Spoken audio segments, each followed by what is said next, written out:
প্রিয় শ্রোতা দর্শক, মাস্টারি সংবাদের পক্ষ থেকে আমি শান্তা ইসলাম জানাচ্ছি আন্তরিক শুভেচ্ছা। আপনারা যারা সারাদিন বিভিন্ন কাজে ব্যস্ত থাকেন, তাদের জন্য মাস্টারি সংবাদের এই আয়োজন। জানাচ্ছি আজ ঘটে যাওয়া সংবাদের ভেতর বাহির। আশা করি আমাদের সঙ্গে যুক্ত আছেন। জানুন আজকের বিশেষ বিশেষ সংবাদ। সংবাদের শিরোনাম: মুক্তিযোদ্ধার গলায় জুতার মালা, প্রশাসনকে যে নির্দেশ দিল সরকার। শেখ হাসিনাকে ফেরত চেয়ে ভারতকে চিঠি। চাঁদপুরে জাহাজ থেকে 7 জনের লাশ উদ্ধার। আজীবন সম্মাননা পাচ্ছেন সৈয়দ আব্দুল হাদী ও খুরশিদ আলম। সরকারি ভাতার টাকা যাচ্ছিল সানি লিওনের অ্যাকাউন্টে। খেলা দেখতে এসে পুত্র সন্তান লাভ এক দম্পতির। সাদা পোশাকে জ্যোতির নতুন ইতিহাস। বিস্তারিত সংবাদ। কুমিল্লায় মুক্তিযোদ্ধার গলায় জুতার মালা পরানোর ঘটনায় জড়িতদের বিরুদ্ধে তদন্ত সাপেক্ষে আইনের আওতায় আনার নির্দেশ দিয়েছে সরকার। সরকারের পক্ষ থেকে মুক্তিযোদ্ধার মানহানির ঘটনার তীব্র নিন্দা জানানো হয়েছে। সোমবার প্রধান উপদেষ্টার প্রেস উইং থেকে এ তথ্য জানানো হয়েছে।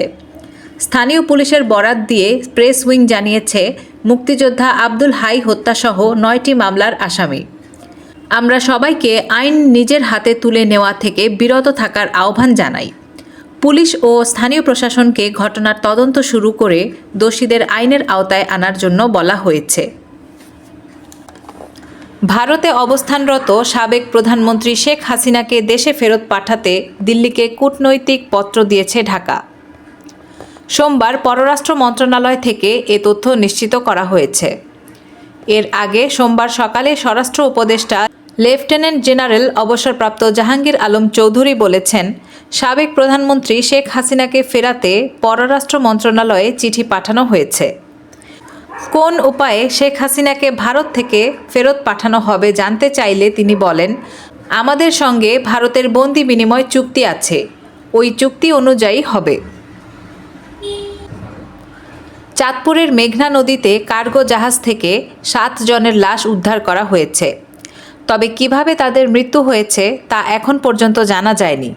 তাদের পরিচয়ও জানা যায়নি। সোমবার দুপুর 1টার পর লাশ পাওয়ার খবর পাওয়া যায়। Coast guard Chandpur station commander lieutenant general Fazlul Haque জানান, সারভর্তি কার্গো জাহাজ এমভি আল বাখেরায় 7টি লাশ পাওয়া গেছে। লাশগুলো কম্বলে মোড়ানো ছিল। লাশের মাথা থ্যাতলানো ছিল। এ সময় 3 জনকে মুমূর্ষু অবস্থায় উদ্ধার করা হয়।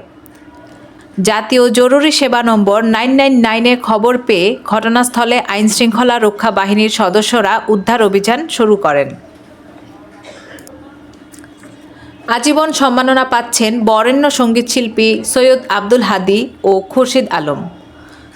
আগামী শুক্রবার তাদের এই সম্মাননা দেওয়া হবে। বাংলাদেশ পরিবেশ ও মানবাধিকার বাস্তবায়ন সোসাইটির উদ্যোগে তাদের এই সম্মাননা দেওয়া হবে বলে জানা গেছে। জমজমাট আয়োজনে পালিত হতে যাচ্ছে বিশেষ এই দিনটি। ভাতা গ্রহীতার নাম সানি লিওন। ব্যাংক অ্যাকাউন্টে তার স্বামীর নাম দেওয়া হয়েছে জনি সিন্স। প্রতি মাসে 1000 করে সেই অ্যাকাউন্টে জমা পড়েছে 10,000 রুপি। সেই অর্থ তুলেও নেওয়া হয়েছে। ভারতের ছত্তিশগড়ের এ ঘটনা আলোচনায় আসার পর গ্রেপ্তার করা হয়েছে এই জালিয়াতিতে অভিযুক্ত বীরেন্দ্র যোশী নামের এক ব্যক্তিকে। জানা গেছে, বস্তার জেলার তালুর গ্রামের বাসিন্দা বীরেন্দ্র যোশী সানি লিওনের নামে আবেদন করেন। আবেদনের স্বামীর নাম দেওয়া হয় জনি সিন্স। কর্তৃপক্ষ এই আবেদন গ্রহণ করে প্রতি মাসে ওই অ্যাকাউন্টে 1000 টাকা করে দিচ্ছিল। সম্প্রতি এক কংগ্রেস নেতা এই অ্যাকাউন্টের স্ক্রিনশট শেয়ার করে দুর্নীতির অভিযোগ তোলেন। এরপরেই অভিযুক্তকে গ্রেপ্তার করেছে পুলিশ। এ ঘটনায় একটি পূর্ণাঙ্গ তদন্ত করা হচ্ছে। জায়ান্ট স্ক্রিনে সাধারণত ক্রিকেটীয় বিষয়গুলোই দেখানো হয়, যেমন ব্যাটারদের স্কোর, সেঞ্চুরি, বোলারদের উইকেট ইত্যাদি। তবে গতকাল দক্ষিণ আফ্রিকা পাকিস্তানের ম্যাচের সময় জায়ান্ট স্ক্রিনে 2টি বিশেষ মুহূর্তও দেখানো হয়। ওয়ান্ডার্সে তৃতীয় ওয়ানডের ম্যাচ চলাকালীন সময় আংটি হাতে প্রেমিকাকে বিয়ের প্রস্তাব জানান এক প্রেমিক। অবশ্য সবকিছুকে ছাড়িয়ে গেছে আরেকটি ঘটনা। এদিন ম্যাচ চলাকালীন সময় পুত্র সন্তানের মালিক হয়েছেন এক দম্পতি। সন্তান সম্ভবা স্ত্রীকে নিয়ে ম্যাচ দেখতে এসেছিলেন স্বামী।